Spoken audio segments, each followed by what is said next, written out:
플로리다주에 거주하는 56세의 줄리 그린은 미국에서 가장 주목받는 현대 예언가 중 한 명이다.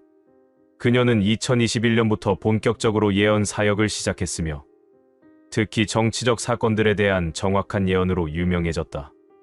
줄리 그린의 예언 방식은 매우 독특하다. 그녀는 자신이 하나님으로부터 직접 말씀을 받는다고 주장하며 그 말씀을 주께서 말씀하신다는 형식으로 전달한다. 그녀의 예언은 일반적인 예언자들과 달리 매우 구체적이고 직설적이다. 저는 단순히 제 생각이나 의견을 말하는 것이 아닙니다라고 그녀는 항상 강조한다. 제가 전하는 모든 말씀은 하나님께서 직접 제게 주신 것입니다. 저는 그저 메신저일 뿐이고 하나님께서 하시는 말씀을 있는 그대로 전달할 뿐입니다. 그녀의 예언 적중률은 놀라울 정도로 높다. 2020년 대선에 관한 예언, 코로나19 팬데믹의 종식 시기, 여러 정치인들의 운명 등을 정확히 맞춰왔다. 특히 그녀는 숨겨진 진실이 드러날 것이라는 예언을 자주 하는데 실제로 많은 스캔들과 비리들이 폭로되어 왔다. 이번 한국에 대한 예언은 그녀가 2025년 10월 새벽 기도 중에 받았다고 한다. 그녀는 즉시 이를 녹화하여 20일 오후에 유튜브를 통해 공개했다. 영상은 공개 24시간 만에 수십만 조회수를 기록하며 큰 반향을 일으켰다. 주께서 말씀하시길 한국이여 들으라. 줄리 그린의 한국에 대한 예언은 주께서 말씀하시길이라는 그녀의 특징적인 말로 시작되었다. 그녀는 하나님께서 한국에 직접 말씀하시는 것처럼 전달했다. 주께서 말씀하시길 한국이여 들으라라고 그녀는 엄숙한 목소리로 시작했다. 내가 너를 선택하여 이 땅에 심었고 너를 통해 복음이 온 아시아로 퍼져나가게 했다. 너는 내가 사랑하는 나라이며 내 눈동자와 같은 나라이다. 하나님의 한국에 대한 사랑을 강조한 후 경고의 말씀이 이어졌다. 그러나 한국이여, 너는 내게서 멀어졌다. 너의 지도자들이 교만해졌고 너의 백성들이 물질을 하나님보다 더 사랑하게 되었다. 너의 교회들이 세상과 타협했고 진리보다 인기를 추구하게 되었다. 구체적인 죄목들이 나열되었다. 너희는 낙태로 무고한 생명들을 죽였고 동성애를 받아들였으며 우상을 섬기면서도 내 이름을 부르고 있다. 너희의 정치인들은 권력과 돈을 위해 영혼을 팔았고 너희의 기업인들은 탐욕으로 가난한 자들을 착취했다. 하지만 심판만이 아니라 회복의 약속도 함께 왔다.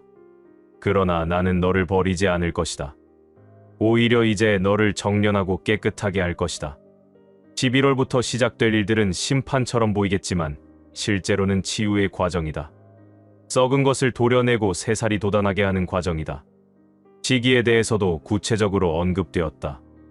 11월은 시작이다. 11월에 일어날 일은 너희를 깨우는 경종이 될 것이다. 그리고 12월, 1월, 2월을 거치며 더 큰 흔들림이 있을 것이다. 하지만 두려워하지 말라. 내가 함께 있기 때문이다. 너희 지도자들의 비밀이 드러날 것이다. 줄리 그린의 예언에서 첫 번째 구체적인 내용은 한국 지도자들의 숨겨진 비밀이 폭로될 것이라는 것이었다. 주께서 말씀하시길 11월에 큰 폭로가 있을 것이다라고 그녀는 선포했다.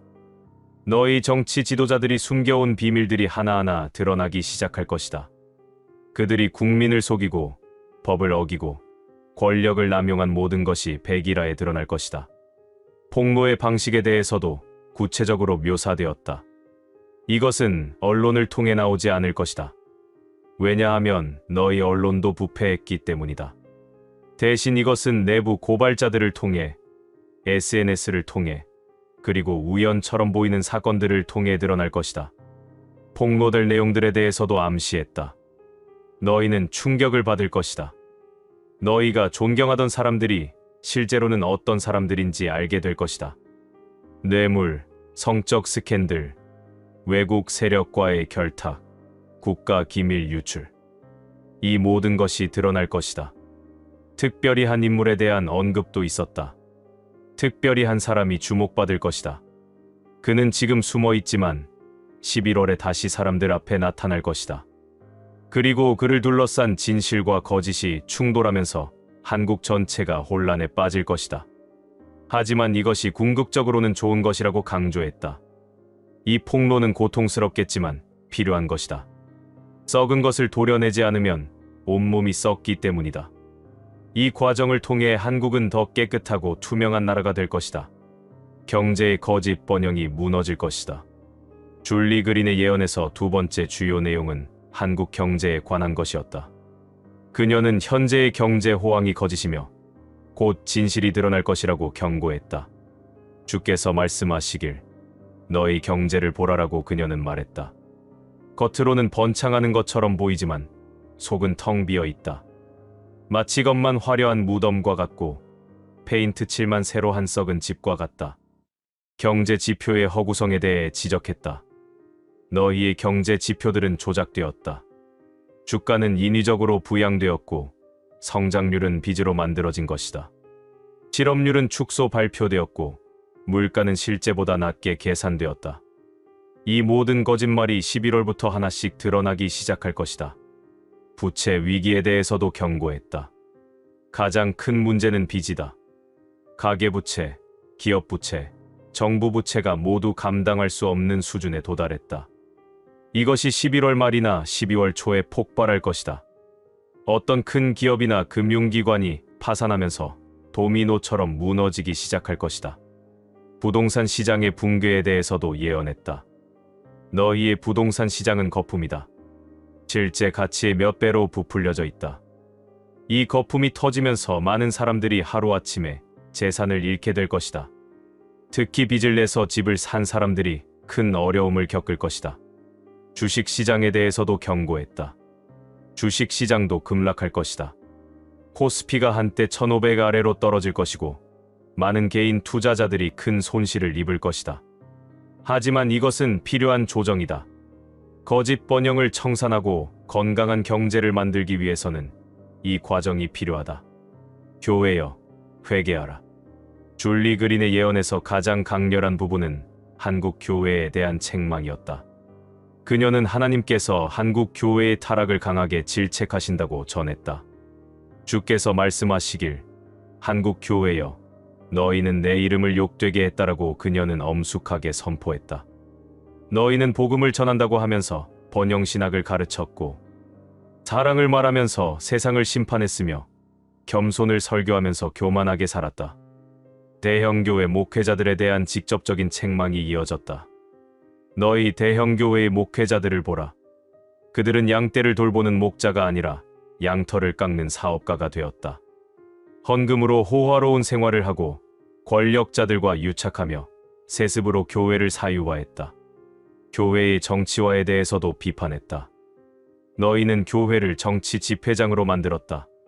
하나님의 말씀보다 정치적 이념을 더 열심히 전파했다. 보수니 진보니 하며 서로를 적대시하고 반대편을 사탄의 편으로 몰아세웠다. 이것이 어찌 내 교회의 모습이냐? 물질주의에 빠진 교회에 대해서도 지적했다.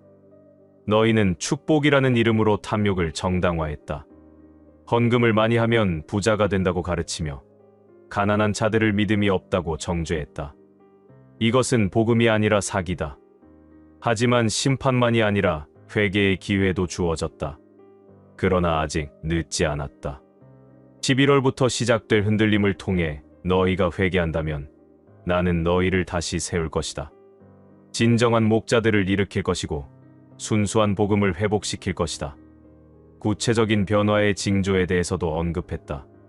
11월과 12월에 몇몇 대형 교회에서 큰 스캔들이 터질 것이다. 이것이 한국 교회 전체에 충격을 줄 것이고 많은 성도들이 교회를 떠날 것이다. 하지만 이것은 정화의 과정이다. 가짜 신자들이 떠나가고 진짜 신자들만 남게 될 것이다. 한국이여, 북한을 위해 기도하라. 줄리 그린의 예언에서 놀라운 부분은 북한에 관한 내용이었다. 그녀는 북한에서 곧 큰 변화가 일어날 것이며 한국 교회가 이를 위해 기도해야 한다고 전했다. 주께서 말씀하시길 북한을 보라라고 그녀는 말했다. 세상에서 가장 어두운 곳, 복음의 빛이 가장 약한 곳처럼 보이지만 나는 그곳을 잊지 않았다. 오히려 그곳에서 놀라운 일을 행할 것이다. 북한 지도부의 변화에 대해 예언했다. 2026년 봄, 북한의 권력 구조에 큰 변화가 있을 것이다. 겉으로는 평온해 보이지만 내부에서는 엄청난 권력 투쟁이 벌어질 것이다. 그리고 그 결과로 더 개방적인 지도자가 등장할 것이다. 북한의 경제 개방에 대해서도 언급했다. 새로운 지도부는 경제를 살리기 위해 개방 정책을 추진할 것이다. 처음에는 아주 조금씩 조심스럽게 시작될 것이다. 하지만 이것이 북한 사회 전체를 변화시키는 시작점이 될 것이다. 가장 놀라운 것은 북한의 영적 변화에 대한 예언이었다. 그리고 복음이 들어갈 것이다. 비공식적인 경로를 통해 은밀하게 하지만 확실하게 복음이 북한 땅에 퍼져나갈 것이다. 지하 교회가 성장하고 많은 북한 주민들이 예수를 영접할 것이다. 한국 교회의 역할에 대해서도 강조했다. 한국 교회여, 북한을 위해 기도하라. 너희의 형제자매들이 그곳에서 고통받고 있다. 너희가 기도할 때 내가 북한의 문을 여는 역사를 행할 것이다. 통일은 너희가 생각하는 것보다 가까이 있다. 통일의 시기에 대해서도 암시했다. 2027년이 중요한 해가 될 것이다. 그 해에 남북 관계에서 결정적인 돌파구가 마련될 것이다. 완전한 통일은 아니더라도 사실상의 통합 과정이 시작될 것이다. 중국의 거인이 두 개로 갈라질 것이다. 줄리 그린의 예언은 한국을 넘어 중국에도 미쳤다. 그녀는 중국에서 엄청난 권력 분열이 일어날 것이라고 예언했다. 주께서 말씀하시길 중국을 보라라고 그녀는 시작했다.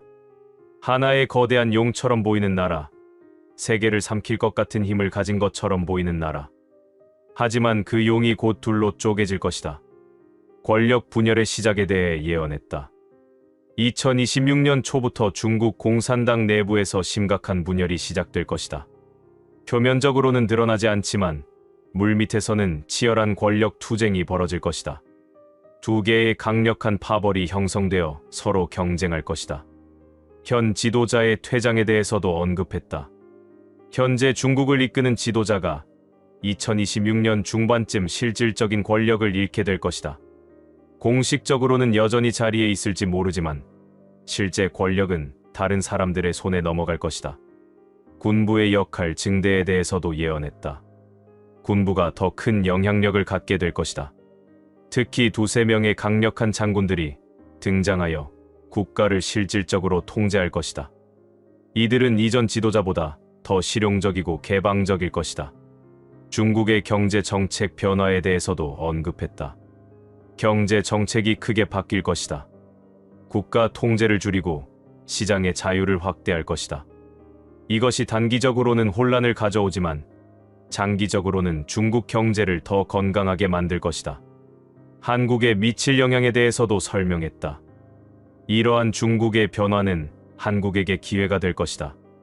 새로운 중국 지도부는 한국과의 관계 개선에 적극적일 것이다. 경제 협력이 확대되고 북한 문제에서도 더 협조적인 태도를 보일 것이다.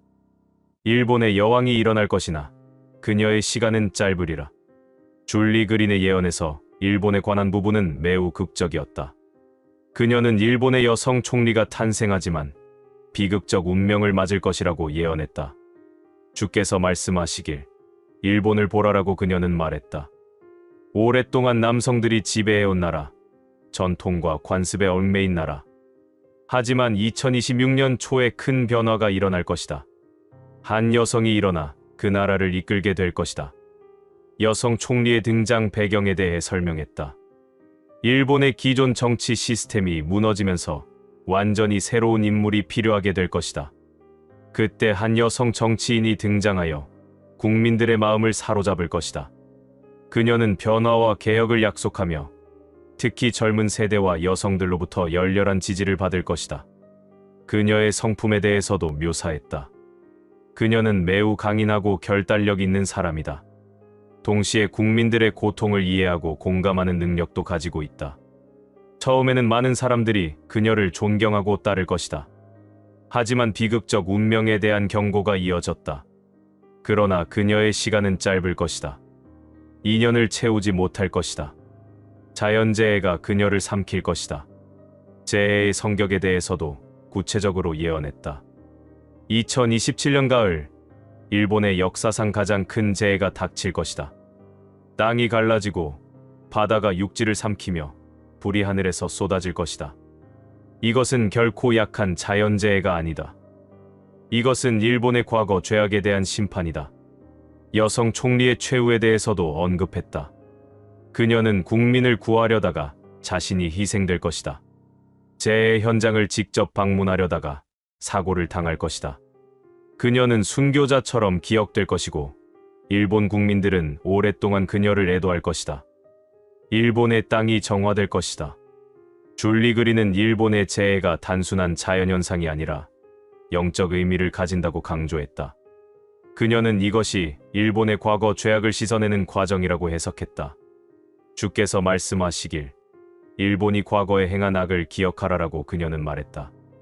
한국에서, 중국에서, 동남아시아 전역에서 그들이 저지른 잔혹 행위들, 수백만 명을 학살하고 여성들을 성노예로 삼고 생체 실험을 하고 온갖 악을 행했다.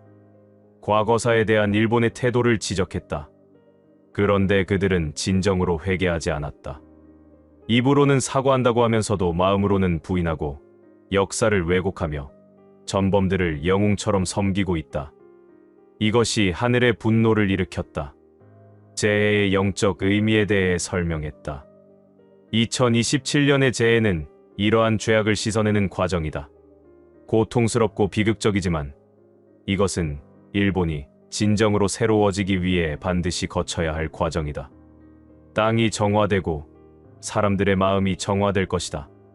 재해 이후의 변화에 대해서도 예언했다. 이 재해 이후 일본은 완전히 달라질 것이다. 과거에 대한 진정한 반성이 시작될 것이고 특히 한국과 중국에 대해 진심 어린 사과를 하게 될 것이다. 이것이 동아시아 화해의 시작점이 될 것이다. 한국의 역할에 대해서도 강조했다. 한국이여, 그때 원수를 사랑하라는 내 말씀을 실천할 기회가 올 것이다. 일본이 고통받을 때 그들을 도우라.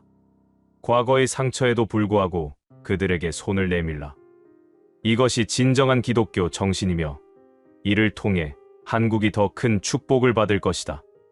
11월 15일을 주목하라. 줄리 그린의 예언에서 가장 구체적인 부분은 특정 날짜에 대한 언급이었다. 그녀는 11월 15일이 매우 중요한 날이 될 것이라고 강조했다. 주께서 말씀하시길 11월 15일을 표시하라라고 그녀는 선포했다. 그날 한국에서 무언가가 시작될 것이다. 그것은 작은 뉴스로 시작될 것이지만 점점 커져서 나라 전체를 뒤흔들 것이다. 그날 일어날 사건의 성격에 대해서는 명확히 밝히지 않았지만 힌트를 제공했다. 그것은 정치와 관련된 것이다. 어떤 발표, 어떤 결정, 또는 어떤 폭로가 있을 것이다. 그리고 그것이 한국을 두 진영으로 완전히 갈라놓을 것이다. 국민들의 반응에 대해서도 예언했다. 절반은 환호할 것이고 절반은 분노할 것이다. 거리로 쏟아져 나온 사람들이 서로 대치할 것이다.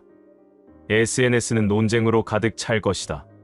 한국이 이렇게 분열된 적이 없었다고 사람들이 말할 것이다. 이 사건의 파장에 대해서도 구체적으로 설명했다. 11월 15일부터 시작된 이 혼란은 12월 말까지 계속될 것이다. 크리스마스도 평화롭지 못할 것이다. 가족들이 이 문제로 다투고 친구들이 등을 돌리며 교회들이 분열할 것이다. 하지만 이것이 필요한 과정이라고 강조했다. 이 혼란은 고통스럽지만 필요하다. 한국이 진정으로 성숙하기 위해서는 이러한 시련을 겪어야 한다. 표면적 화합이 아니라 진정한 이해와 포용을 배워야 한다. 새해 첫날, 새로운 시작이 보일 것이다. 줄리 그린은 11월과 12월의 혼란 이후 2026년 새해부터는 희망의 조짐이 보이기 시작할 것이라고 예언했다. 주께서 말씀하시길 2026년 1월 1일을 주목하라라고 그녀는 말했다. 그날 무언가 상징적인 일이 일어날 것이다. 그것은 작은 일일 수도 있지만 많은 사람들에게 희망을 줄 것이다. 구체적인 사건에 대해서는 명확히 밝히지 않았지만 그 성격에 대해 설명했다. 그것은 화해와 관련된 것이다. 서로 대립하던 두 진영에서 누군가가 먼저 손을 내밀 것이다. 용기 있는 사람이 나서서 대화를 제안할 것이다. 이러한 움직임이 확산될 것이라고 예언했다. 처음에는 작은 움직임처럼 보일 것이다. 하지만 이것이 점점 커져서 1월 말쯤에는 본격적인 화해의 분위기가 조성될 것이다. 양측의 지도자들이 비공개 회동을 갖게 될 것이다. 2월과 3월에 대해서도 전망했다. 2월에는 구체적인 합의안들이 나오기 시작할 것이다. 완전한 화해는 아니지만 최소한 더 이상 서로 싸우지 않겠다는 약속이 이루어질 것이다. 3월에는 이러한 합의를 실행하기 위한 구체적 조치들이 취해질 것이다. 봄의 변화에 대해서도 언급했다. 2026년 봄이 되면 한국의 분위기가 완전히 달라질 것이다. 겨울 동안의 어둡고 무거운 분위기가 사라지고 새로운 희망과 활력이 넘칠 것이다. 사람들이 다시 웃기 시작할 것이다. 11월이 다가오면서 많은 한국 기독교인들이 긴장과 기대 속에서 지켜보고 있다. 과연 줄리 그린의 예언이 현실이 될 것인가? 그리고 만약 현실이 된다면 한국은 이 시련을 어떻게 극복할 것인가? 분명한 것은 어떤 상황이 와도 하나님께서 한국과 함께 하신다는 믿음을 잃지 말아야 한다는 것이다. 야, 너 어제 브랜든 빅스 영상 봤어? 응, 봤는데 진짜 심각하더라. 특히 한국 관련 내용이. 맞아. 나도 그 부분에서 소름이 돋았어. 11월에 뭔가 엄청난 일이 일어날 거라는 거 아냐? 그뿐만이 아니야. 중국이랑 일본 이야기는 더 충격적이었어. 특히 일본 여성 총리 이야기는 정말 믿기 어렵더라. 자세히 얘기해봐. 구체적으로 뭐라고 했는데? 앉아서 들어. 길어질 거야. 브랜든 빅스가 이번에 본 환상은 지금까지 중에서도 가장 구체적이고 무서웠다고 하더라. 브랜든 빅스가 2025년 10월 20일 자신의 유튜브 채널을 통해 긴급 라이브 방송을 진행했다. 그는 평소와 달리 매우 심각한 표정으로 카메라 앞에 앉았다. 여러분, 오늘 제가 긴급하게 라이브를 켠 이유는 어젯밤 받은 환상 때문입니다라고.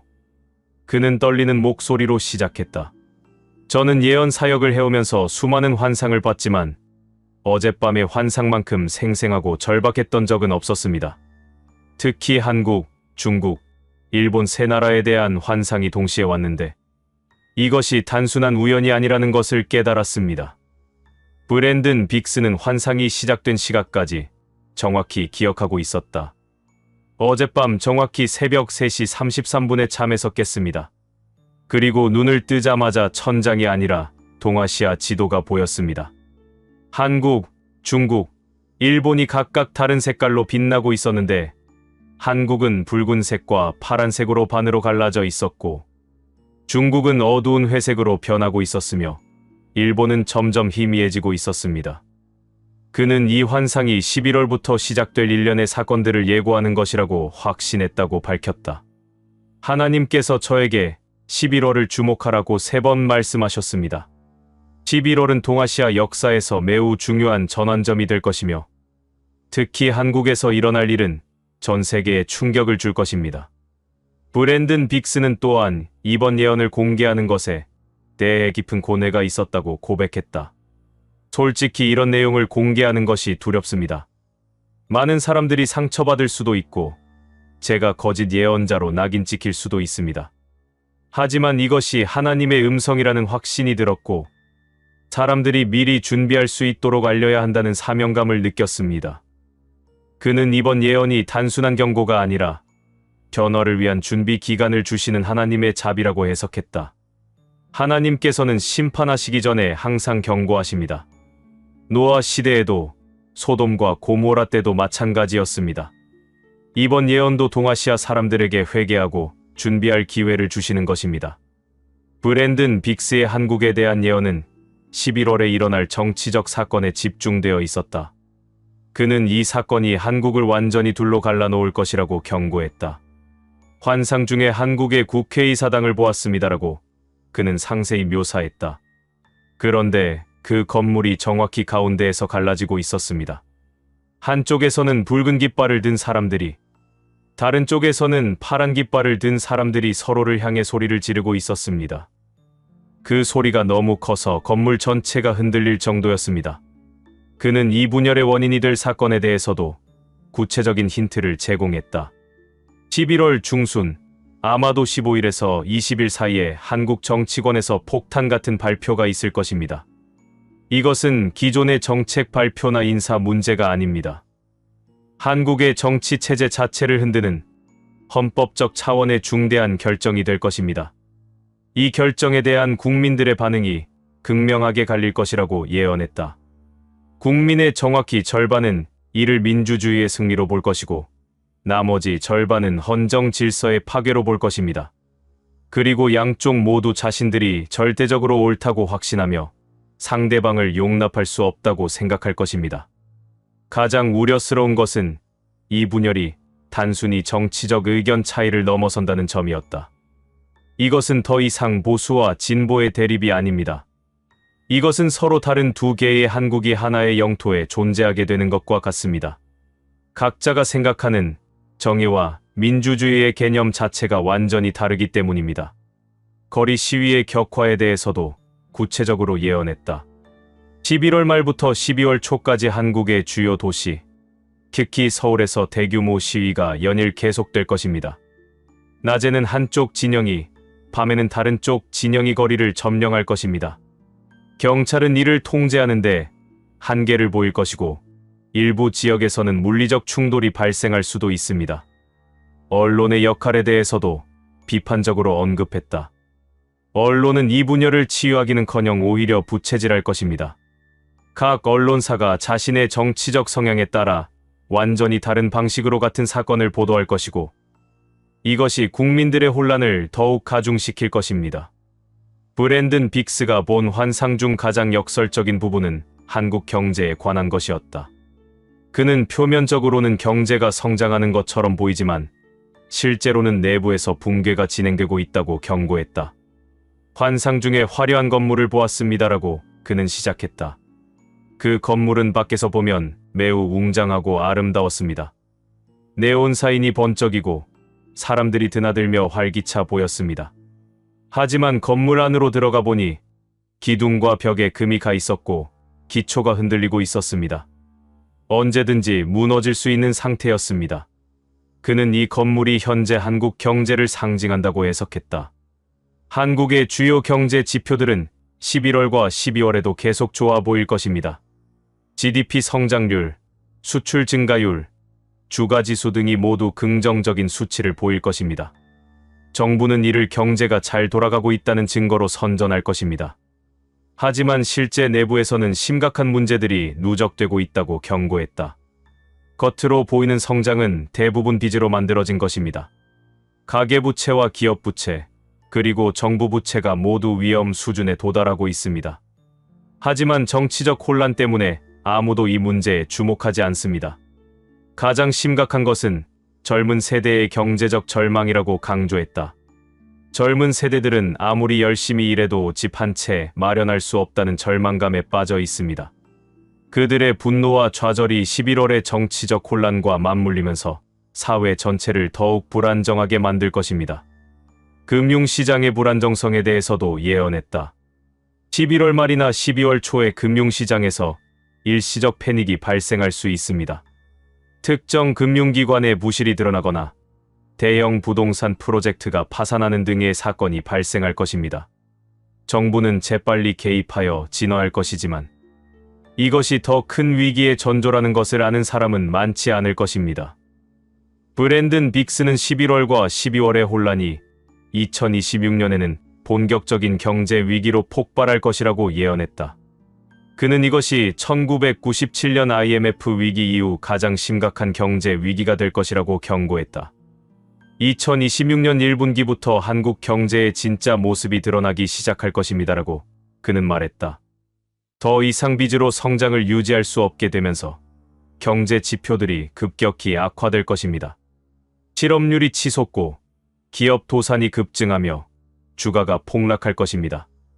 외국인 투자자들의 이탈에 대해서도 경고했다.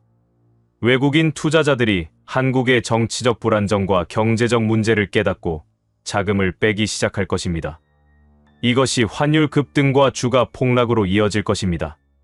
2026년 상반기에 코스피가 1500선까지 떨어질 가능성도 있습니다. 정부의 대응 한계에 대해서도 언급했다. 정부는 위기를 막으려 노력하겠지만 정치적 분열 때문에 효과적인 정책을 펼치기 어려울 것입니다. 국회는 마비 상태고 여야는 서로를 비난하기만 할 것입니다. 국민들은 정부를 신뢰하지 않기 때문에 어떤 정책도 효과를 발휘하기 어려울 것입니다. 하지만 그는 이 위기가 궁극적으로는 한국을 더 강하게 만들 것이라고도 예언했다. 이 위기는 한국이 경제 구조를 근본적으로 바꿀 기회가 될 것입니다. 빚에 의존하는 성장에서 벗어나 진짜 혁신과 생산성에 기반한 성장으로 전환하게 될 것입니다. 하지만 그 과정은 매우 고통스러울 것입니다. 위기 극복의 열쇠에 대해서도 언급했다. 이 위기를 극복하는 열쇠는 국민들의 단합입니다. 1997년 IMF 위기 때처럼 국민들이 하나가 되어 위기를 극복하려 노력한다면 가능할 것입니다. 하지만 현재의 극심한 분열 상태에서 그것이 가능할지는 의문입니다. 브랜든 빅스의 환상에서 중국에 관한 부분은 매우 극적이었다. 그는 중국의 현 최고 지도자가 뒤로 물러나고 군부 출신의 새로운 지도자들이 전면에 나설 것이라고 예언했다. 중국에 대한 환상은 매우 상징적이었습니다라고 그는 설명했다. 큰 용 한 마리가 서서히 어둠 속으로 사라지고 있었습니다. 그 용은 완전히 사라진 것은 아니지만 더 이상 사람들 앞에 모습을 드러내지 않았습니다. 그리고 그 자리에 작은 용 여러 마리가 나타났는데 그중 특별히 강력한 두세 마리가 앞으로 나왔습니다. 그는 이것이 중국 지도부의 권력 구조 변화를 의미한다고 해석했다. 현재 중국을 이끌고 있는 최고 지도자가 2026년 중반쯤 공식적으로는 자리에 있지만 실질적인 권력은 내려놓을 것입니다. 건강 문제나 정치적 압박 때문일 수도 있고 스스로의 결정일 수도 있습니다. 어쨌든 그는 더 이상 전면에 나서지 않을 것입니다. 새롭게 등장할 지도자들에 대해서도 구체적으로 묘사했다. 그의 뒤를 이을 사람들은 군부 출신 장군들이 될 것입니다. 특히 2명에서 3명 정도의 강력한 군부 지도자들이 집단 지도 체제를 구축할 것입니다. 이들은 각각 다른 군구나 군종을 대표하지만 서로 협력하여 중국을 이끌어갈 것입니다. 이러한 변화가 일어나는 시기에 대해서도 언급했다. 이 변화는 2026년 봄부터 여름 사이에 일어날 것입니다. 처음에는 공식 발표 없이 조용히 진행될 것이고 많은 사람들이 변화를 눈치채지 못할 것입니다. 하지만 몇 달 후에는 중국의 권력 구조가 완전히 바뀌었다는 것이 명백해질 것입니다. 그는 이것이 중국의 개혁 개방 이후 가장 큰 변화가 될 것이라고 봤다. 브랜든 빅스의 예언에서 가장 극적인 부분은 일본에 관한 것이었다. 그는 일본의 여성 총리가 탄생할 것이지만 그녀의 운명이 비극적일 것이라고 예언했다. 새로운 여성 총리의 특징에 대해서도 구체적으로 묘사했다. 그녀는 매우 카리스마가 강하고 소통을 잘하는 사람입니다. 특히 젊은 세대와 여성들로부터 열렬한 지지를 받을 것입니다. 그녀의 주요 공약은 여성 인권, 환경보호, 평화 외교 등이 될 것입니다. 초기 성과에 대해서도 언급했다. 집권 초기에 그녀는 많은 성과를 낼 것입니다. 여성 강요 비율을 대폭 늘리고 환경 정책을 강화하며 한국 및 중국과의 관계 개선에도 적극 나설 것입니다. 일본 국민들은 새로운 변화에 희망을 가질 것입니다. 하지만 그는 이 희망이 오래가지 못할 것이라고 경고했다. 그러나 환상에서 본 것은 매우 비극적이었습니다. 그녀의 임기가 2년을 넘기지 못할 것입니다. 정확히 말하면 그녀는 2년도 채우지 못하고 사라질 것입니다. 브랜든 빅스가 본 환상 중 가장 무서웠던 부분은 일본의 자연재해에 관한 것이었다.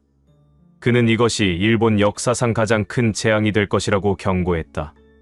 환상 중에 일본 열도가 격렬하게 흔들리는 것을 보았습니다라고 그는 떨리는 목소리로 말했다. 땅이 갈라지고 건물들이 무너지고 바다에서 거대한 파도가 몰려왔습니다. 그런데 이번에는 이전의 어떤 재해보다도 훨씬 더 컸습니다. 마치 일본 전체가 사라질 것만 같았습니다. 재해의 시기에 대해서도 구체적으로 언급했다. 이 재해는 2027년 후반, 아마도 9월이나 10월쯤 일어날 것입니다. 여성 총리가 집권한 지 약 1년 반에서 2년이 되는 시점입니다. 정확한 날짜는 알 수 없지만 가을철이라는 것은 확실합니다. 재해의 규모에 대해서도 상세히 묘사했다. 규모 9.5 이상의 초대형 지진이 일본 남부 해역에서 발생할 것입니다. 이것이 연쇄적으로 다른 지진들을 촉발시켜 일본 전역이 동시에 흔들릴 것입니다. 2011년 동일본 대지진의 10배 이상 되는 규모입니다. 쓰나미에 대해서도 경고했다. 지진과 함께 발생하는 쓰나미는 높이가 50m를 넘을 것입니다. 이것이 일본의 태평양 연안 전체를 휩쓸 것입니다. 도쿄를 포함한 주요 도시들이 물에 잠길 것입니다. 화산 폭발에 대해서도 언급했다. 설상가상으로 후지산을 포함한 여러 화산들이 동시에 폭발할 것입니다. 화산재가 하늘을 덮어 낮에도 어두워질 것입니다. 이것이 일본 전역의 농업과 교통을 완전히 마비시킬 것입니다. 원전 사고에 대해서도 우려를 표했다. 가장 우려스러운 것은 원자력 발전소들입니다. 여러 원전이 동시에 피해를 입으면서 방사능 유출 사고가 발생할 것입니다. 이것이 재해의 피해를 더욱 심각하게 만들 것입니다. 브랜든 빅스는 일본의 여성 총리가 이 대재의 와중에 사라질 것이라고 예언했다. 그는 이것이 일본 현대사에서 가장 비극적인 순간 중 하나가 될 것이라고 말했다.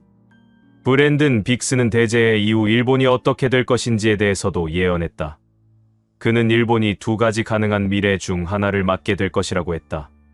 첫 번째 가능성은 일본의 재건과 부흥입니다라고 그는 설명했다. 이 엄청난 재난을 겪으면서 일본 국민들이 하나로 단합할 수 있다면 일본은 다시 일어설 것입니다. 전후 재건의 경험을 살려 더욱 강한 나라로 거듭날 수 있을 것입니다. 국제사회의 지원에 대해서도 언급했다. 전 세계가 일본을 돕기 위해 나설 것입니다. 특히 한국과 중국이 적극적으로 일본을 지원할 것이고 이것이 동아시아 국가들 간의 화해와 협력의 계기가 될 수 있습니다. 하지만 두 번째 가능성도 있다고 경고했다. 하지만 만약 일본이 이 위기를 극복하지 못한다면 국가로서의 기능을 상실할 수도 있습니다. 너무 많은 인명 피해와 경제적 손실로 인해 회복 불가능한 상태에 빠질 수 있습니다. 일본의 선택에 달려 있다고 강조했다. 어떤 미래가 될지는 일본 국민들의 선택에 달려 있습니다. 그들이 절망에 빠지지 않고 희망을 가지고 서로 돕는다면 반드시 재건할 수 있을 것입니다. 하지만 분열하고 서로를 탓한다면 회복하기 어려울 것입니다. 브랜든 빅스는 한국, 중국, 일본에서 일어날 이 모든 사건들이 서로 연결되어 있다고 강조했다. 그는 이것이 우연이 아니라 하나님의 계획이라고 해석했다. 이 세 나라에서 일어나는 일들이 모두 같은 시기에 일어난다는 것은 우연이 아닙니다라고 그는 말했다. 하나님께서는 동아시아 전체를 새롭게 하시려는 계획을 가지고 계십니다. 각 나라가 겪는 시련은 그 과정의 일부입니다. 한국의 분열에 대해서도 더 깊은 의미를 부여했다. 한국의 분열은 표면적으로는 정치적 문제처럼 보이지만 실제로는 영적인 문제입니다. 한국 교회와 기독교인들이 이념과 정치에 사로잡혀 본질을 잃어버렸기 때문입니다. 이 시련을 통해 회개하고 본질로 돌아가야 합니다. 중국의 변화에 대해서도 해석했다. 중국의 지도부 교체는 중국이 새로운 방향으로 나아가기 위한 준비입니다. 군부 지도자들이 더욱 개방적이고 협력적인 중국을 만들 것이고 이것이 동아시아 전체의 평화에 기여할 것입니다. 일본의 재해에 대해서도 영적 의미를 부여했다. 일본의 재해는 매우 비극적이지만 이를 통해 일본이 과거의 죄를 청산하고 새로운 나라로 거듭날 기회를 얻게 될 것입니다. 고통을 통한 정화와 재탄생입니다. 브랜든 빅스는 자신의 예언을 마무리하면서 동아시아 사람들에게 희망의 메시지를 전했다. 그는 고통이 크면 클수록 그 후에 오는 축복도 크다고 강조했다. 제가 본 환상은 매우 어둡고 무서웠습니다라고 그는 솔직하게 고백했다. 한국의 분열, 중국의 혼란, 일본의 재해, 이 모든 것이 현실이 된다면 수많은 사람들이 고통받을 것입니다. 하지만 이것이 하나님의 마지막 심판은 아닙니다. 오히려 이것은 새로운 시작을 위한 산통이라고 해석했다. 이 고통은 새로운 탄생을 위한 산통과 같습니다. 아기가 태어나기 전에 산모가 겪는 고통처럼 새로운 동아시아가 탄생하기 전에 겪어야 할 과정입니다. 고통 뒤에는 반드시 기쁨이 옵니다. 준비와 회개를 촉구했다. 가장 중요한 것은 준비하는 것입니다. 물질적으로도 준비해야 하지만 더 중요한 것은 영적 준비입니다. 교만과 이기심을 버리고 겸손과 사랑으로 돌아가야 합니다. 서로를 미워하고 비난하기보다는 용서하고 화해해야 합니다. 기도의 중요성도 강조했다. 저는 전 세계의 기독교인들에게 동아시아를 위해 기도해 줄 것을 요청합니다. 기도는 상황을 바꿀 수 있습니다. 하나님의 마음을 움직일 수 있습니다. 우리의 간절한 기도가 재앙을 완화시키고 회복을 앞당길 수 있습니다. 마지막으로 희망을 잃지 말라고 당부했다. 어떤 어려움이 와도 절망하지 마십시오. 하나님께서는 항상 길을 예비하십니다. 가장 어두운 밤이 지나면 가장 밝은 새벽이 옵니다. 2028년의 새로운 동아시아를 기대하며 지금의 시련을 견뎌내시기 바랍니다. 브랜든 빅스의 11월 대예언은 많은 사람들에게 충격과 두려움을 주었지만 동시에 준비할 기회를 주었다. 그의 예언이 모두 현실이 될지는 아무도 모른다. 하지만 분명한 것은 동아시아가 중대한 전환점을 맞이하고 있다는 것이다. 11월부터 시작될 일련의 사건들이 과연 브랜든 빅스의 예언대로 전개될 것인지 전 세계가 주목하고 있다. 야, 너 요즘 뉴스 봤어? 정치권이 완전 난리야. 뭔가 심상치 않은 분위기 아니야? 그게 사실 나도 요즘 그런 느낌을 받았어. 그런데 오늘 정말 소름 끼치는 영상을 봤어. 또 무슨 예언 영상이야? 요즘 너 그런 거에 너무 빠진 거 아니야? 아니야. 이번엔 진짜 다르다니까. 알탄 첸두라는 몽골의 어린 예언가가 한국에 대해서 긴급 경고를 했다는 거야. 그것도 아주 구체적으로. 어린 예언가? 몽골에도 그런 애들이 있어? 그게 그 아이가 겨우 12살인데 몽골에서 이미 수십 개의 예언을 적중시켜서 엄청난 주목을 받고 있대. 그런데 최근에 한국에 대한 환상을 보고 긴급하게 경고를 했다는 거야. 뭐라고 했는데? 들어보면 정말 놀랄 거야. 특히 지금 정치권에서 벌어지고 있는 일들이랑 너무 비슷해서.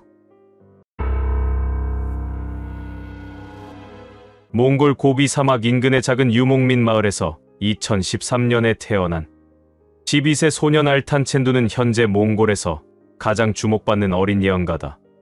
그의 이름 알탄은 몽골어로 황금을, 첸두는 진실을 의미한다.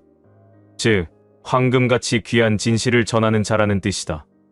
알탄 첸두는 5세 때부터 영적 능력을 보이기 시작했다고 알려져 있다. 그의 할머니는 유명한 샤먼이었고 어머니도 영적 감수성이 뛰어난 사람이었다. 가족들에 따르면 알탄 첸두는 태어날 때부터 남달랐다고 한다. 아이가 태어났을 때 하늘에 무지개가 떴어요. 몽골에서는 이것을 매우 특별한 징조로 봅니다라고 그의 어머니는 증언했다. 알탄은 다른 아이들보다 말을 빨리 시작했고 3살 때부터 자신이 본 꿈 이야기를 했는데 그것들이 나중에 실제로 일어났어요. 알탄 첸두가 본격적으로 주목받기 시작한 것은 2020년 그가 겨우 7세였을 때다. 그는 몽골에 큰 눈보라가 올 것이라고 예언했고 실제로 그의 겨울 몽골은 50년 만에 최악의 조드, 혹한을 겪었다.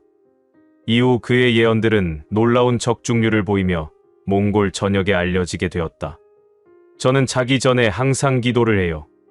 그러면 꿈에서 탱그리가 저에게 미래의 모습을 보여주세요라고 알탄 첸두는 순수한 눈빛으로 말한다. 처음에는 무서웠지만 이제는 사람들을 돕기 위해 제가 봤던 것을 말해야 한다는 걸 알아요. 알탄 첸두의 예언 방식은 매우 독특하다. 그는 주로 꿈을 통해 환상을 보며 때로는 깨어있을 때도 갑자기 트랜스 상태에 들어가 미래를 보곤 한다.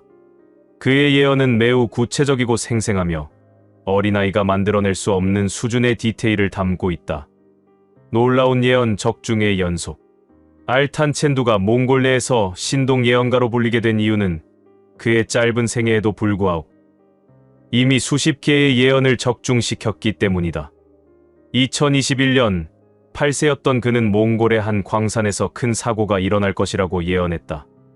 그는 땅속에서 검은 물이 넘쳐나와 많은 사람들이 다친다는 구체적인 환상을 이야기했고, 실제로 3개월 후 남부 지역의 석탄 광산에서 지하수 유출 사고가 발생했다.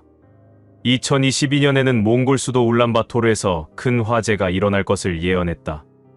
높은 건물에서 빨간 연기가 나고 사람들이 계단으로 내려온다고 했는데, 실제로 시내 중심가의 한 호텔에서 대형 화재가 발생했다.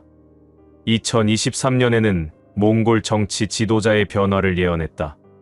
큰 새가 둥지를 떠나고 새로운 새가 온다고 했는데, 그의 말 몽골 총리가 교체되었다. 가장 놀라운 것은 2024년 초 그가 한국제 정세 예언이었다. 큰 곰과 독수리가 싸우는데 작은 여우가 그 사이에서 피해를 본다고 했다. 많은 해석가들은 이를 러시아 우크라이나 전쟁으로 분석했고, 실제로 그의 예언 이후 전쟁이 격화되었다. 현재 알탄첸두는 몽골 정부와 학계의 연구 대상이 되고 있다. 몽골 국립대학교 심리학과에서는 그의 예언 능력을 과학적으로 분석하려는 시도를 하고 있으며, 일부 정치인들은 그의 조언을 구하기도 한다. 한국에 대한 특별한 관심. 알탄첸두가 한국에 관심을 갖게 된 것은 2025년 여름부터라고 한다. 그는 한 인터뷰에서 다음과 같이 말했다.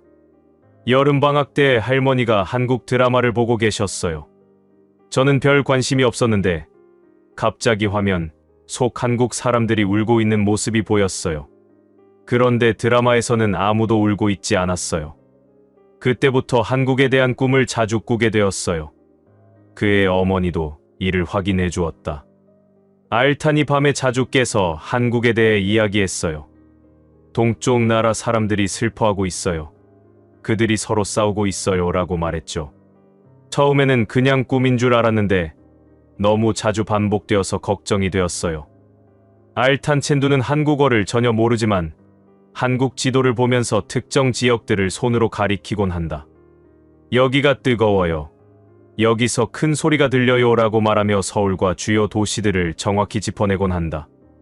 특히 2025년 9월부터 그의 한국 관련 환상은 더욱 구체적이고 긴박해졌다. 하늘이 저에게 빨리 말하라고 재촉해요. 한국 사람들이 위험해요 라며 울먹이기도 했다고 한다. 알탄첸두의 가족과 마을 사람들은 그가 한국에 대해 이렇게 집착하는 것을 이해하지 못했다. 하지만 몽골의 한 노샤머는 몽골인과 한국인은 같은 알타이 민족의 피를 나눈 형제다. 어린 예언가가 형제 민족의 위기를 느끼는 것은 당연하다고 해석했다. 첫 번째 물결, 높은 자리에 독수리가 떨어지다. 알탄첸두가 본 첫 번째 환상은 한국 정치권의 급격한 변화에 관한 것이었다. 그는 이를 첫 번째 큰 물결이라고 표현했다. 저는 꿈에서 아주 높은 산 위에 독수리가 앉아 있는 걸 봤어요라고 그는 큰 눈을 동그랗게 뜨며 설명했다. 그 독수리는 날개가 정말 컸는데 한쪽 날개에 상처가 있었어요. 그리고 많은 작은 새들이 그 독수리를 향해 지저귀고 있었어요. 소리가 너무 시끄러웠어요. 환상의 다음 장면에 대해서도 상세히 기억하고 있었다. 갑자기 큰 바람이 불었어요. 독수리는 날아오르려고 했지만 상처 입은 날개 때문에 날 수가 없었어요. 그래서 독수리는 스스로 산 아래로 걸어 내려갔어요.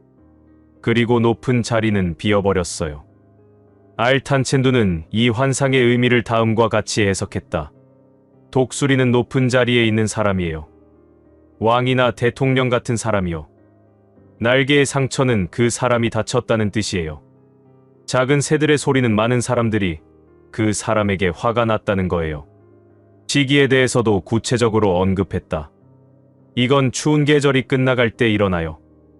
눈이 녹기 시작하지만 아직 춥고 봄꽃은 아직 안 폈을 때요. 달력으로는 2월이나 3월쯤이요. 가장 걱정스러운 것은 그 이후의 상황이라고 했다. 독수리가 간 자리에 많은 까마귀들이 날아와서 서로 싸워요. 모두가 그 자리를 차지하고 싶어 해요. 그동안 다른 동물들은 먹이를 구하지 못해서 힘들어해요. 알탄첸두는 한국 국회에서 벌어질 큰 싸움에 대해서도 환상을 보았다고 말했다. 12살 소년이 본 환상치고는 너무나 구체적이어서 많은 사람들을 놀라게 했다. 큰 건물 안에서 많은 사람들이 모여 있었어요. 그들은 반으로 나뉘어 서 있었어요. 라고 그는 손으로 양쪽을 가리키며 설명했다. 한쪽은 파란색 옷을 입었고 한쪽은 빨간색 옷을 입었어요. 그들은 서로를 보면서 소리를 질렀어요. 표결 장면에 대해서도 생생하게 기억하고 있었다. 그러다가 갑자기 모두가 손을 들었어요. 어떤 사람이 손을 세고 있었어요. 손을 센 사람이 큰 소리로 뭔가를 외치자 파란 옷 사람들은 기뻐했고 빨간 옷 사람들은 화를 냈어요. 그리고 건물이 흔들렸어요. 알탄첸두는 이 장면이 무엇을 의미하는지 정확히 몰랐지만 이것이 매우 중요한 결정임을 느꼈다고 한다. 하늘의 목소리가 이것이 시작이다라고 말했어요. 무엇의 시작인지는 몰랐지만 아주 큰 변화의 시작인 것 같았어요. 국회 밖의 상황에 대해서도 환상을 보았다. 건물 밖에는 아주 많은 사람들이 모여 있었어요. 어떤 사람들은 촛불을 들고 있었고 어떤 사람들은 깃발을 들고 있었어요. 그들도 두 무리로 나뉘어 서로 소리를 지르고 있었어요. 두 번째 물결, 돈이 바람처럼 날아가다. 알탄첸두가 본 두 번째 환상은 한국 경제에 닥칠 위기에 관한 것이었다. 어린 나이에도 불구하고 그는 경제 위기를 매우 상징적이면서도 직관적으로 묘사했다. 정치 싸움이 끝나고 나서 저는 또 다른 꿈을 꿨어요 라고 그는 말했다. 하늘에서 종이가 비처럼 내렸어요. 그 종이에는 숫자가 쓰여 있었어요. 사람들은 그 종이를 잡으려고 했지만 종이는 손에 잡히지 않고 바람에 날아갔어요. 환상 속 사람들의 반응에 대해서도 설명했다. 사람들은 처음에는 웃으면서 종이를 잡으려고 했어요. 하지만 점점 표정이 어두워졌어요. 어떤 사람들은 울기 시작했어요. 특히 젊은 사람들이 많이 울었어요. 알탄첸두는 이 환상이 돈 문제라는 것을 직감적으로 알았다고 한다. 우리 몽골에서도 돈이 없으면 사람들이 힘들어해요. 꿈에서 본 종이는 돈이에요. 그 돈이 날아간다는 건 사람들이 가난해진다는 뜻이에요. 건물과 관련된 환상도 있었다. 높은 건물들이 많이 서 있었는데 그 건물들이 천천히 기울어지기 시작했어요. 사람들은 우리 집이야 라고 외치면서 울었어요. 그 건물 안에 갇혀서 나오고 싶어도 나올 수 없었어요. 젊은이들의 눈물. 알탄첸두가 가장 슬퍼한 것은 환상 속에서 본 젊은이들의 모습이었다. 그 자신도 어린아이이기 때문에 동년배와 젊은 세대에 대한 감정이입이 더 컸던 것으로 보인다. 저보다 조금 큰 형, 누나들이 길거리에 앉아 있었어요 라고 그는 슬픈 표정으로 말했다. 그들은 종이를 들고 있었는데 일자리라고 쓰여 있었어요. 하지만 아무도 그들을 보지 않았어요. 특히 인상적이었던 장면에 대해서도 이야기했다. 한 젊은 여자가 무거운 가방을 메고 계단을 올라가고 있었어요. 계단은 끝이 없었어요. 여자는 너무 힘들어서 쓰러질 것 같았지만 계속 올라가야 했어요. 왜냐하면 뒤에서 물이 차오르고 있었거든요. 알탄첸두는 이 장면을 보고 울었다고 한다. 할머니가 왜 우니? 라고 물으셨어요. 저는 저 누나가 너무 불쌍해요. 도와주고 싶어요 라고 말했어요. 할머니는 그래서 네가 이 꿈을 본 거란다.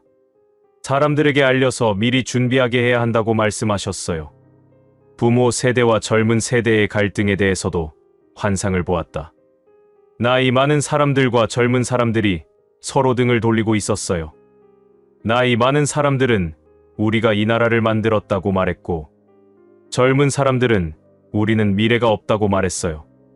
세 번째 물결, 마음의 벽이 높아지다. 알탄첸두가 본 세 번째 환상은 한국 사회 내부의 분열에 관한 것이었다. 이것이 그가 본 환상 중 가장 슬프고 어두운 것이었다고 한다. 이 꿈은 정말 무서웠어요 라고 그는 작은 목소리로 말했다.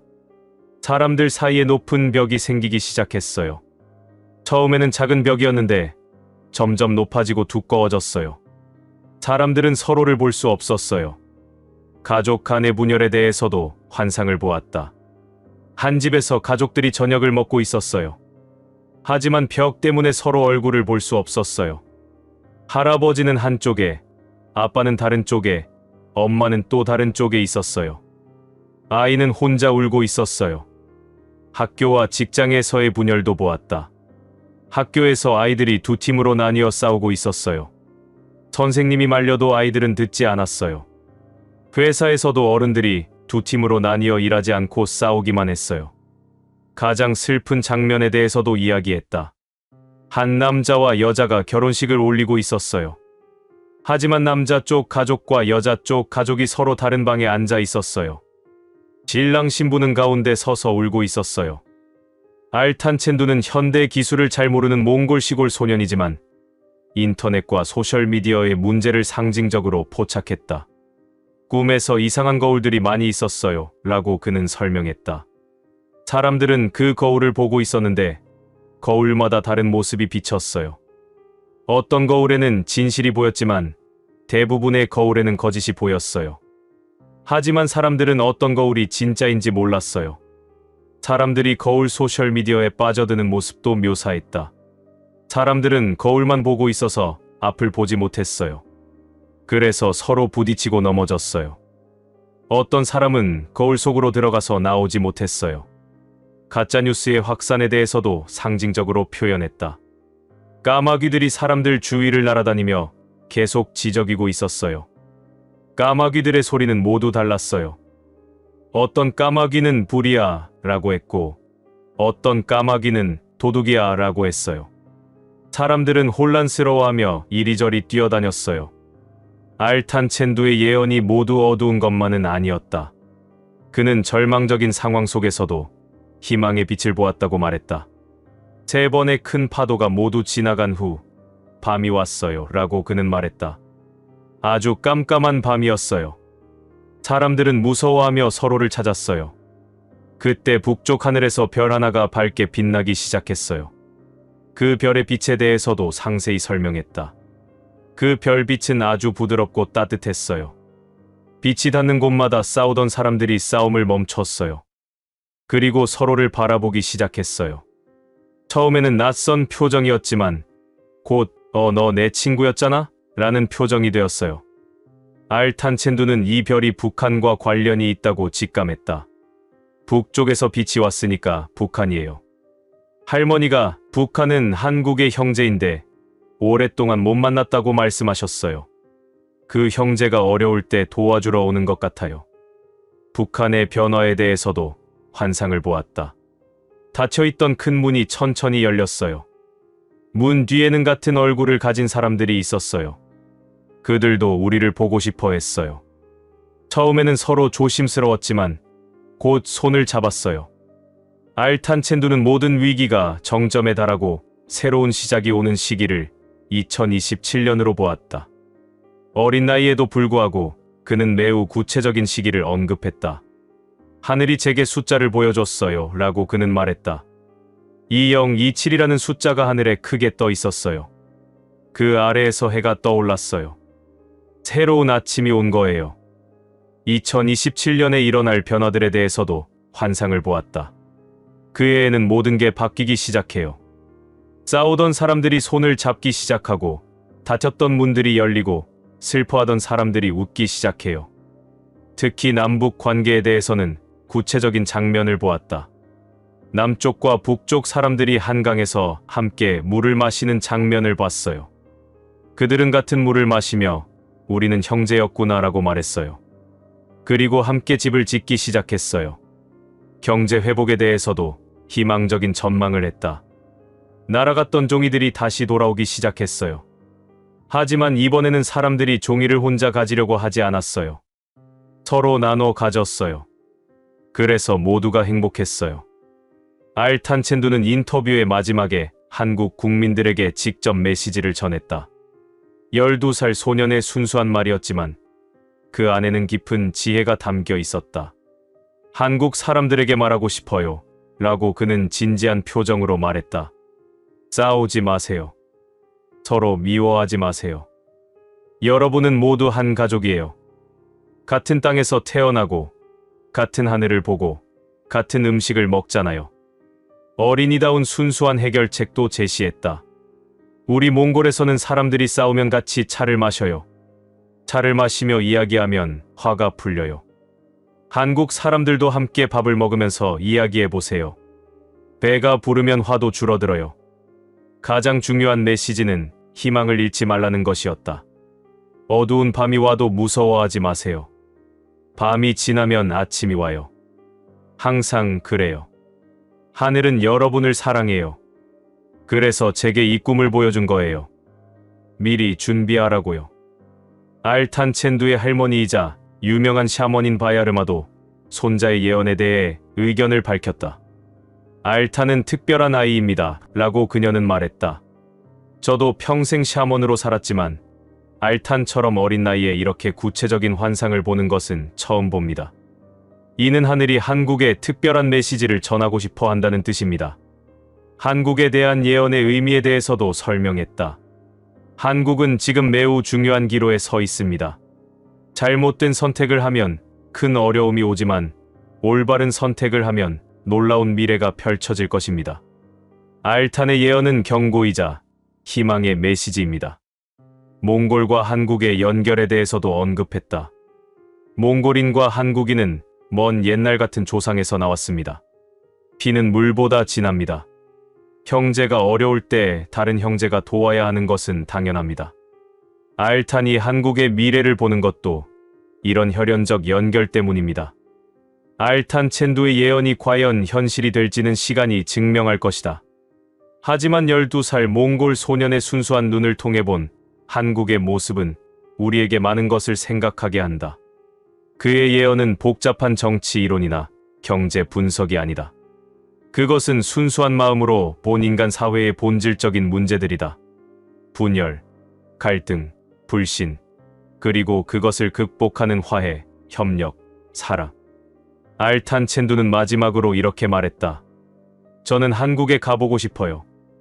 한국 사람들을 만나고 싶어요. 그리고 말하고 싶어요. 걱정하지 마세요. 모든 게 잘 될 거예요. 우리가 함께라면요. 어린 예언자의 순수한 목소리가 오늘날 한국 사회에 울려 퍼진다. 우리는 이 목소리에 귀 기울일 준비가 되어 있는가? 그리고 그가 봄밝은 미래를 만들어갈 용기가 있는가? 대답은 우리 모두에게 달려 있다. 야, 너 요즘 뉴스 보고 있어? 한국 정치 상황 정말 심각하던데. 그러게. 그런데 나 어제 정말 소름 끼치는 예언 영상을 봤어. 중국의 쉬안밍이라는 노인이 한 예언인데 취한밍. 처음 들어보는 이름인데 누구야? 중국에서 80년 넘게 살아온 전설적인 예언가래. 그런데 이 사람이 최근에 한국에 대해서 정말 충격적인 예언을 했어. 뭐라고 했는데? 11월에 한국의 어떤 지도자가 감옥에서 나온다는 거야. 그런데 그게 그냥 석방이 아니라 한국의 운명을 완전히 바꿀 엄청난 사건의 시작이라는 거지. 뭐, 그게 무슨 소리야? 들어보면 정말 믿기 어려운 이야기야. 그런데 쉬안밍이라는 사람이 지금까지 맞춰온 예언들을 보면 무시할 수가 없어. 구체적으로 어떤 내용인데? 자세히 들어봐. 정말 충격적이니까. 중국 베이징에서 북쪽으로 200km 떨어진 작은 마을에 쉬안밍이라는 103세 노인이 살고 있다. 그는 1922년생으로 중국 근현대사의 모든 격변기를 직접 겪으며 살아온 산증인이다.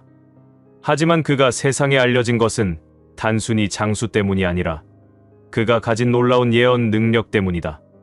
쉬안밍 노인은 어린 시절부터 남다른 능력을 보였다고 전해진다. 5살 때 마을에 큰 홍수가 날 것을 미리 알고 가족을 대피시켰고 10대 시절에는 일본의 침략을 예견했다고 한다. 하지만 그는 이러한 능력을 드러내지 않고 평생을 조용히 살아왔다. 저는 예언가가 되고 싶었던 적이 없습니다라고 그는 최근 인터뷰에서 밝혔다. 미래를 본다는 것은 축복이 아니라 저주입니다. 일어날 일을 미리 알면서도 막을 수 없는 무력감. 그것이 얼마나 고통스러운지 아무도 모릅니다. 그런 그가 최근 한국에 대한 예언을 공개하기로 결심한 것은 매우 이례적인 일이다. 그는 지난 10월 초 자신의 손자를 통해 중국 SNS에 한국에 관한 긴급 메시지를 올렸다. 그리고 그 메시지는 곧 한국의 미스터리 커뮤니티에까지 퍼졌다. 한반도에 매우 중대한 변화가 임박했습니다라고 그는 경고했다. 특히 11월은 한국 현대사에서 가장 중요한 달 중 하나가 될 것입니다. 103년을 살면서 이렇게 강렬한 예감을 받은 것은 처음입니다. 쥐안밍 노인이 주목받는 이유는 그의 과거 예언들이 놀라울 정도로 정확했기 때문이다. 그는 평생 동안 수많은 역사적 사건들을 예언했고 그 중 대부분이 현실이 되었다. 1949년 그는 중국 공산당이 집권할 것을 정확히 예언했다. 당시 많은 사람들이 국민당의 승리를 확신하고 있을 때 그는 가족들에게 베이징으로 이주할 것을 권유했고 그의 예언대로 공산당이 정권을 잡았다. 1976년 그는 중국의 위대한 지도자가 그의 아내 세상을 떠날 것이라고 예언했다. 실제로 그해 9월 마오쩌둥이 사망했다. 또한 그는 그 이후 중국이 완전히 새로운 방향으로 나아갈 것이라고 예언했는데 실제로 덩샤오핑의 개혁 개방 정책이 시작되었다. 1989년 그는 베이징에 큰 사건이 일어날 것을 예견했다. 그는 가족들에게 6월 초에는 절대 테난먼 광장 근처에 가지 말라고 경고했다. 그의 경고대로 6월 4일 테난먼 사태가 발생했다. 2008년 그는 스촨성에 거대한 지진이 발생할 것을 예언했다. 그는 정확한 날짜까지는 알 수 없었지만 그해 5월에 큰 재앙이 올 것이라고 경고했다. 실제로 5월 12일 스촨 대지진이 발생하여 수만 명이 사망했다. 2020년 초 그는 전 세계적인 전염병이 발생할 것을 예견했다. 그는 2019년 말에 이미 가족들에게 마스크를 사재기하라고 했고 실제로 코로나19 팬데믹이 시작되었다. 한국에 대한 예언도 여러 차례 있었다. 그는 2016년에 한국에 큰 정치적 변화가 올 것이라고 예언했는데 실제로 그해 말 박근혜 대통령 탄핵 사태가 발생했다. 2022년에는 한국에 새로운 보수 정권이 들어설 것을 예언했고 실제로 윤석열 정부가 출범했다. 쥐안밍 노인의 최근 예언 중 가장 충격적인 것은 11월에 한국의 어떤 지도자가 감옥에서 나올 것이라는 내용이다. 그는 이에 대해 매우 구체적이고 상세한 설명을 제공했다. 저는 환상 중에 한국의 큰 건물을 보았습니다라고 그는 시작했다. 그 건물은 높은 담벼락으로 둘러싸여 있었고 그 안에는 많은 사람들이 갇혀 있었습니다. 그런데 11월 어느 날 그 건물의 문이 열리고 한 사람이 걸어 나왔습니다. 그 사람의 모습에 대해서도 상세히 묘사했다. 그는 나이가 지긋한 사람이었지만 걸음걸이는 당당했습니다. 많은 사람들이 그를 맞이하러 나왔고 환호성이 들렸습니다. 하지만 동시에 분노의 목소리도 들렸습니다. 한국이 정확히 둘로 나뉘어 있다는 것을 느낄 수 있었습니다.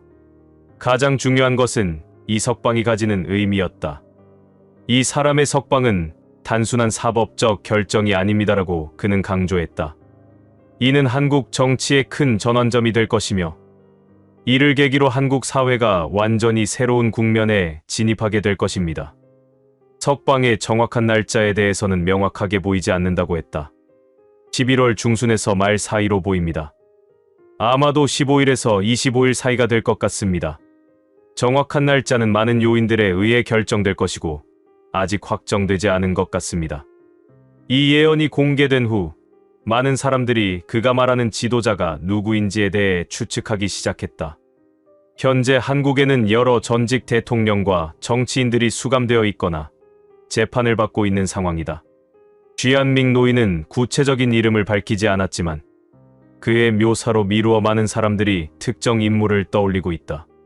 쥐안밍 노인은 11월의 석방 이후 한국 사회가 겪을 변화에 대해서도 상세히 예언했다. 그는 이것이 한국 현대사에서 가장 심각한 분열의 시기가 될 것이라고 경고했다. 이 사람이 감옥에서 나오는 순간 한국은 정확히 둘로 갈라질 것입니다라고 그는 말했다. 한쪽은 이를 정의의 승리로 보고 환호할 것이고 다른 쪽은 법치의 붕괴로 보고 분노할 것입니다. 양쪽 모두 자신들이 옳다고 확신하며 한치도 양보하지 않을 것입니다. 분열의 양상에 대해서도 구체적으로 묘사했다. 이는 단순한 정치적 견해 차이를 넘어선 것입니다. 가족과 친구 사이도 갈라지고 직장과 학교에서도 대립이 일어날 것입니다. 심지어 부부 사이에서도 이 문제로 갈등이 생기는 경우가 많을 것입니다.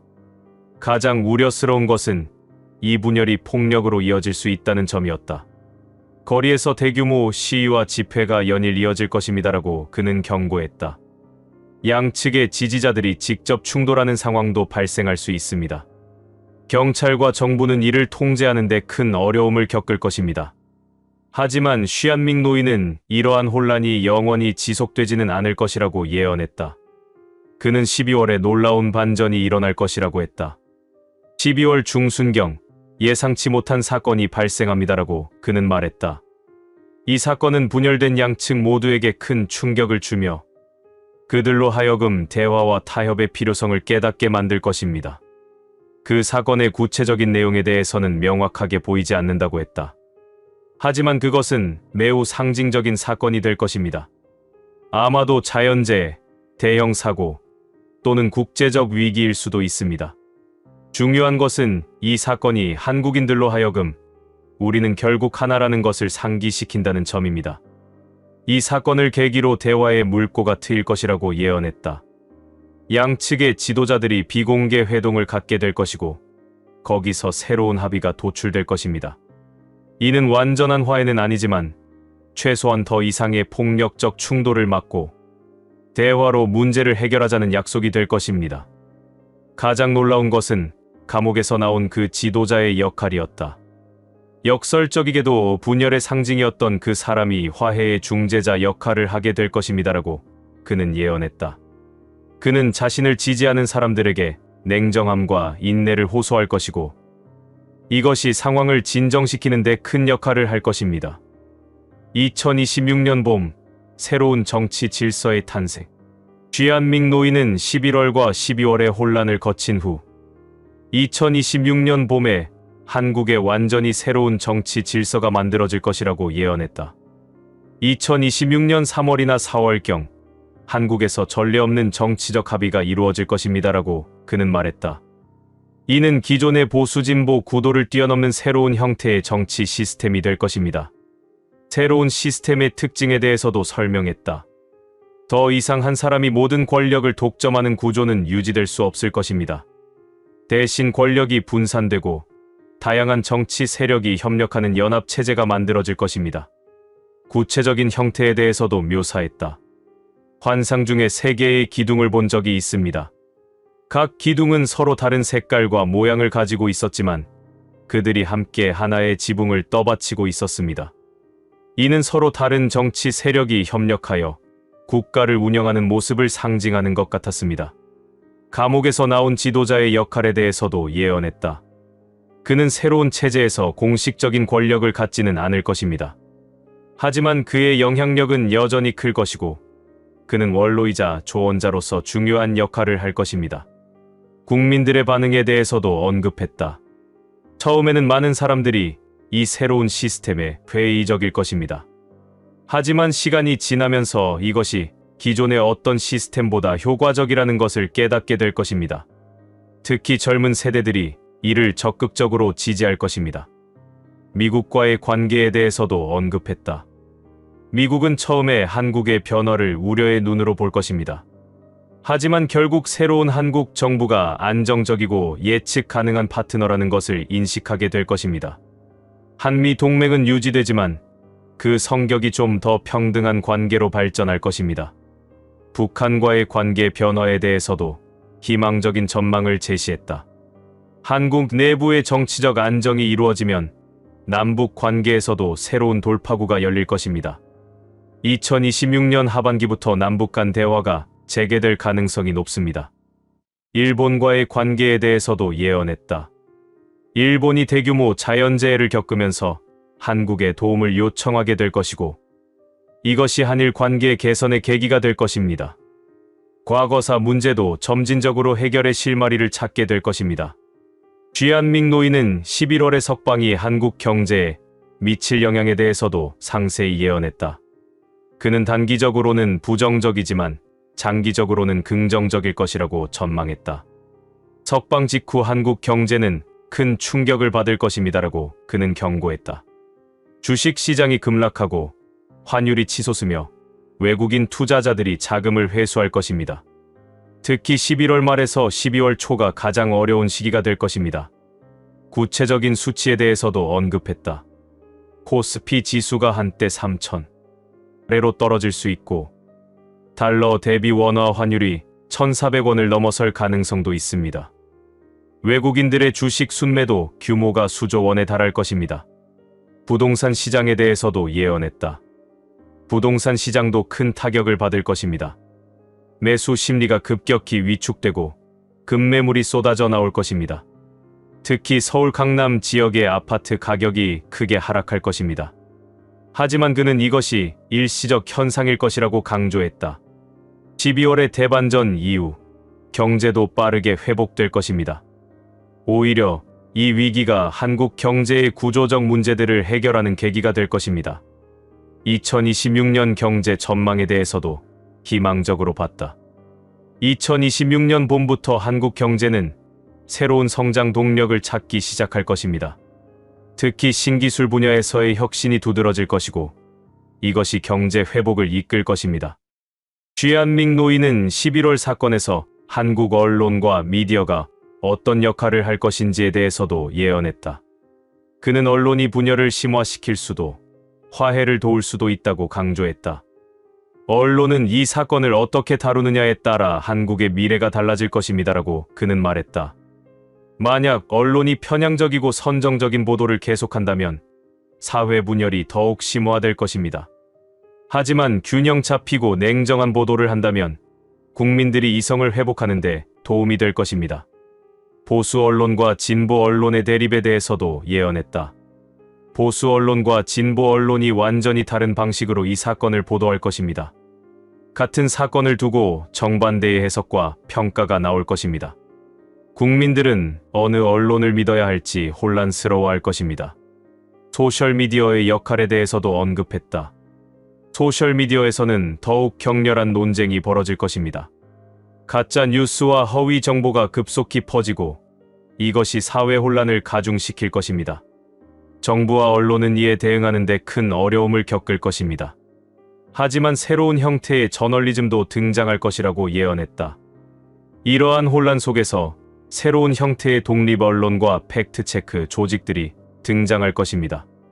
이들은 편견 없이 사실만을 전달하려 노력할 것이고 점차 국민들의 신뢰를 얻게 될 것입니다. 12월의 반전 이후 언론의 변화에 대해서도 언급했다. 12월의 사건 이후 일부 언론들이 자신들의 편향적 보도를 반성하기 시작할 것입니다. 2026년부터는 보다 균형 잡힌 보도를 하려는 노력이 늘어날 것이고 이것이 한국 언론의 질적 향상으로 이어질 것입니다. 쥐안밍 노이는 11월 석방과 그 이후의 혼란이 한국 국민들의 심리에 미칠 영향에 대해서도 깊이 있게 분석했다. 그는 이것이 일말의 정치적 사건을 넘어 국민 전체의 심리적 트라우마가 될 것이라고 우려했다. 많은 한국인들이 심각한 스트레스와 불안을 겪게 될 것입니다라고 그는 말했다. 사회가 이렇게 극단적으로 나뉘는 것을 지켜보면서 사람들은 미래에 대한 불안감을 느낄 것입니다. 우울증과 불안장애를 겪는 사람들이 크게 늘어날 것입니다. 쥐안밍 노이는 한국의 종교계가 이 사건에 어떻게 반응할 것인지에 대해서도 예언했다. 그는 종교계도 크게 분열될 것이지만 동시에 화해의 중요한 통로가 될 수 있다고 봤다. 개신교계는 이 문제로 크게 나뉠 것입니다라고 그는 말했다. 보수적인 교회들은 석방을 지지하는 경향이 강할 것이고 진보적인 교회들은 비판적일 것입니다. 교단 내부에서도 의견이 갈려 갈등이 생길 것입니다. 천주교계의 반응에 대해서도 예언했다. 천주교계는 보다 신중한 입장을 취할 것입니다. 교황청의 지침을 기다리며 성급한 판단을 자제할 것입니다. 하지만 개별 성직자들 사이에서는 다양한 의견이 나올 것입니다. 불교계의 역할에 대해서도 언급했다. 불교계는 비교적 중립적인 입장을 유지하려 노력할 것입니다. 일부 고승들이 화해와 관용을 설하는 법문을 통해 사회 통합에 기여하려 할 것입니다. 종교 간 대화에 대해서도 희망적인 전망을 제시했다. 이 위기를 계기로 종교 간 대화와 협력이 활발해질 것입니다. 서로 다른 종교의 지도자들이 모여 국민 화합을 위한 공동 메시지를 발표할 것입니다. 이것이 사회 통합에 긍정적 영향을 미칠 것입니다. 취한밍 노인은 2026년의 혼란과 조정 과정을 거친 후 2027년에 한국이 완전히 새로운 시대로 진입할 것이라고 예언했다. 그는 이 해를 한국 현대사의 새로운 기점이라고 표현했다. 2027년이 되면 한국은 완전히 새로운 모습이 될 것입니다라고 그는 확신 있게 말했다. 정치, 경제, 사회, 문화 모든 면에서 이전과는 다른 한국이 나타날 것입니다. 이는 고통스러운 변화의 과정을 겪은 대가로 얻는 축복입니다. 새로운 정치 시스템에 대해서도 구체적으로 묘사했다. 2027년부터 완전히 새로운 형태의 정치 시스템이 작동하기 시작할 것입니다. 이는 대통령제도, 의원내각제도 아닌 한국이 독자적으로 개발한 새로운 형태의 민주주의가 될 것입니다. 취한밍 노인은 자신의 예언을 마무리하면서 한국 국민들에게 희망의 메시지를 전했다. 그는 비록 앞으로 큰 고통이 있겠지만 그 뒤에는 반드시 축복이 따라온다고 확신했다. 103년을 살면서 수많은 역사의 격변을 봐왔습니다라고 그는 회고했다. 큰 변화는 항상 고통을 동반합니다. 하지만 그 고통을 견뎌낸 사람들에게는 상상할 수 없는 축복이 주어집니다. 한국도 마찬가지일 것입니다. 11월의 석방에 대해서도 다시 한번 강조했다. 11월에 일어날 일은 많은 사람들에게 충격이 될 것입니다. 하지만 이를 단순히 한 개인의 석방으로만 봐서는 안 됩니다. 이는 한국이 새로운 시대로 나아가기 위한 필연적 과정의 시작입니다. 국민들의 자세에 대해서도 당부했다. 가장 중요한 것은 국민 개개인의 자세입니다. 서로를 미워하고 원망하기보다는 이해하고 용서하려는 노력이 필요합니다. 나와 다른 생각을 가진 사람도 같은 나라의 동포라는 것을 잊지 말아야 합니다. 미래에 대한 희망을 잃지 말라고도 당부했다. 아무리 어두운 시기가 와도 희망을 잃지 마십시오. 한국은 지금까지도 수많은 위기를 극복해왔고 이번에도 반드시 극복할 것입니다. 2027년의 새로운 한국을 기대하며 지금의 어려움을 견뎌내시기 바랍니다. 마지막으로 그는 자신의 예언에 대해서도 겸손한 태도를 보였다. 제 예언이 모두 맞는다고 장담할 수는 없습니다. 미래는 항상 유동적이고 사람들의 선택에 따라 바뀔 수 있습니다. 하지만 제가 본 미래가 한국인들에게 준비할 시간을 주고 더 나은 선택을 하는데 도움이 되기를 바랍니다. 취한밍 노인의 11월 석방 예언이 과연 현실이 될지는 시간이 증명할 것이다. 하지만 그의 메시지에서 분명한 것은 어떤 일이 일어나든 한국 국민들이 서로를 이해하고 용서하며 함께 나아간다면 어떤 위기도 극복할 수 있다는 것이다. 11월이 다가오면서 많은 한국인들이 취한밍 노인의 예언을 주시하고 있다. 과연 그의 예언이 현실이 될 것인가? 그리고 만약 현실이 된다면 한국은 이 엄청난 변화를 어떻게 헤쳐나갈 것인가? 앞으로 몇 달이 한국 현대사에서 가장 중요한 시기 중 하나가 될 것임은 분명해 보인다.